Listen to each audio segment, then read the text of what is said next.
this What's in the Bag video, we're going to look at wedges and wedge fitting and how that is a really crucial element of club fitting and something that is often overlooked by a huge majority of club golfers.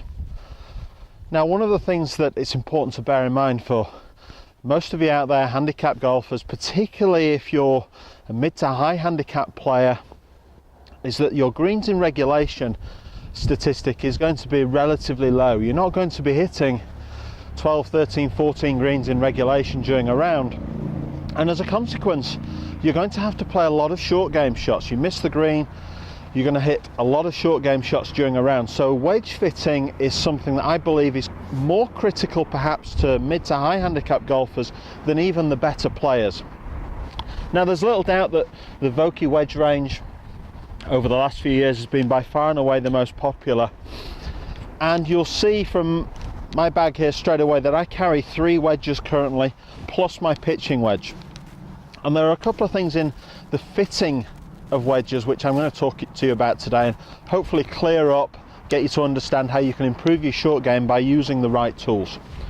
So the first thing we need to understand is, how far do we hit our pitching wedge? If we have a set of irons, the first thing we need to understand is how far does the pitching wedge go? And that's something where a flight scope session is really important. We can really do some good with our short game here, because it's critical we get nice even gaps and we cover a variety of yardages once we establish your pitching wedge distance. So for me, I know that flight scope tells me my wedge distance averages 124, 125 yards of carry, and that means that I have to then try to find a variety of yardages with nice even gaps where I can hit a full shot comfortably. And what I found is, as I got a little bit older, started to hit the ball a little shorter. Formerly I had 6 degrees of difference between a wedge, so I had 46 degrees in a pitching wedge, and then 52, and then a 58 degree wedge which doubled as my bunker wedge. And as I got a bit older, I found that there was too big a gap between my pitching wedge and my 52 degree wedge. I couldn't hit the 52 far enough to bridge that 112, 115 yard shot, and I created a huge 25 yard gap in my distances. So what I've done is I've replaced 52 degrees and we've gone to 4 degree gaps. So I've now got 50, 54, 58, and that means that with a comfortable full swing I can cover a much wider variety of distances. And as a consequence, to make room in the bag, what I've done is I've taken, for me, a lofted fairway wood out of the bag. It's not a club I hit a huge amount of during the course of a round, so we've got rid of a 5 wood, we've put an extra wedge in. So that's the first element. Understand how far you hit your pitching wedge, and then build a set of wedges which give you nice, comfortable, even gaps across your full swing range. The second thing to understand, and particularly with this year's Vokey range, is that loft is one element of a club, but the bounce and the sole configuration is something that can really help you out on the golf course. So one of the elements of the Vokey wedge range, as I say, this year, is this variety of what they call grinds. So you have an F grind, an M grind, a K grind, different sole configurations and shapes, different amounts of bounce on the wedge. And I think this causes a lot of confusion. People look at it and think, well, that's only for good players, it's not going to make any difference to me. And again, I argue the other way on that. I'd argue that the more short game shots you have to hit, the more important it is we get the sole of the club correct.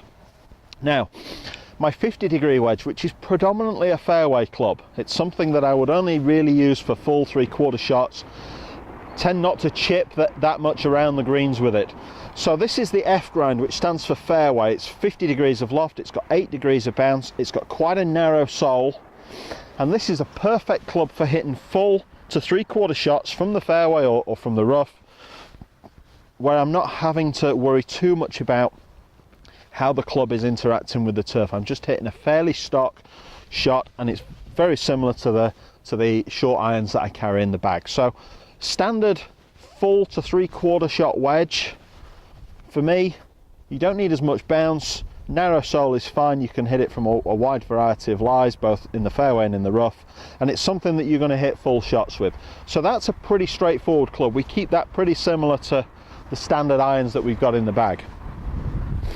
The next two are where it gets interesting, because my set of wedges, 3 lofts, I've also got 3 different grinds.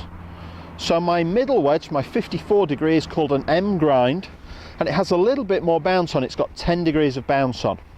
Now what they've done with the grind here is they've taken some off the heel of the club and taken some off the toe of the club, so when you look down at it, it looks a little bit more rounded at the back. And what this allows me to do is it makes it nice and effective at opening the club face slightly, so I can open the club slightly, and when I open the club slightly I can actually increase the bounce slightly as well. Now this is really important for me personally when I chip, because chipping for me is sometimes a problem shot. It's something where I can get a little bit steep on the ball, get a little bit of ground before the ball, occasionally hit a little short stubby one, the ball doesn't go far enough. And what I found is that this grind here helps me manage my mistakes, my bad swings the best. It leaves me a lot of bounce, it stops the leading edge digging into the turf, and it allows me to open the blade a bit and hit a softer chip shot around the greens, or close the blade a bit, de-loft it and hit more of a running shot. And without encouraging my mistakes, it allows me to hit a wider variety of shots with confidence. So that M grind combined with a bit more bounce, for me personally, is something that allows me to manage my bad shots. It allows me to make less or smaller mistakes if my technique lets me down.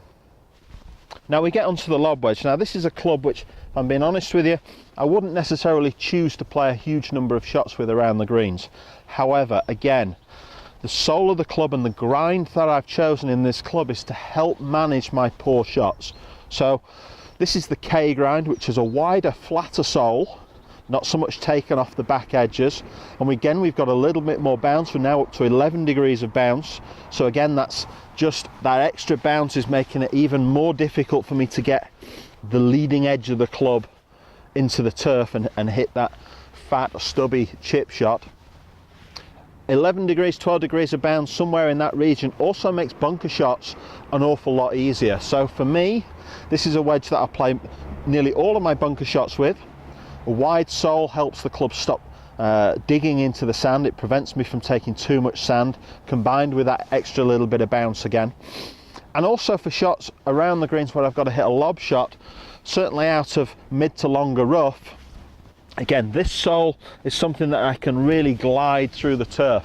It prevents that leading edge digging in too much and makes short game shots a little bit easier, helps me manage my bad shot, my bad technique. So wedges, there's a little bit more to them than just picking up a loft and saying I like the look of that. Understand and speak to your club pro, your Titleist fitter, about the different grinds and how a different grind in different wedges can help you manage your mistakes and save your shots around the green. Thanks for watching the How Did I Do Golf Academy. If you enjoy our videos, please share them amongst your friends.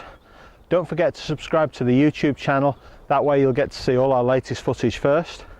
And for questions and comments, join our Facebook page or follow us on Twitter, HDiD Golf Academy.